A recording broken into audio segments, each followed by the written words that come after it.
Are you thinking about buying an older Chevrolet Suburban? Let me show you a few things to look out for when you're out there shopping for one.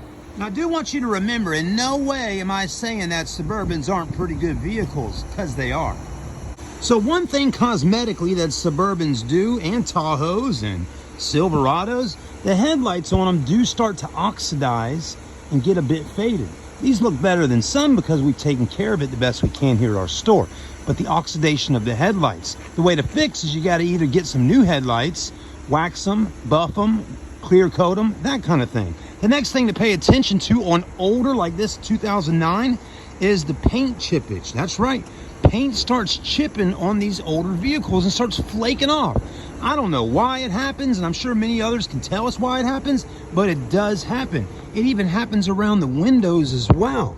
Doesn't mean that it's a bad vehicle, but again, this probably would drive some people insane having the paint chipped up on the car. Well, you may have to get this one resprayed or just drive it like it is, because we're advertising it for a great price at only $10,990. Another thing Suburbans do is most of the time on the seat right here, on driver or passenger, but mostly driver, they start to crack and the leather starts to rip because it's up higher and you're rubbing that booty of yours back and forth all the time. Another thing to pay attention to is the dashes start to crack on these vehicles. That's right. There's a company called Chevrolet that will actually send you a plastic cover for around 150 bucks, and you can 3M tape it or glue it down on the dash, and you'd never know about this problem.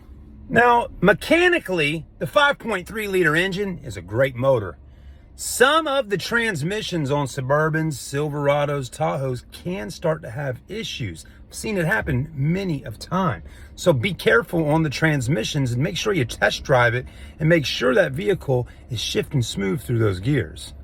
I mean, realistically, if you got about $10,000 or even $12,000, a Suburban with 180,000 miles on it is probably going to be your best option to get a full-size third-row seater for a less cash price. Again, around 10,000 bucks. If you can find yourself a Suburban for around $10,990 like this, and it runs out well and it's doing pretty good, jump on it. Seriously.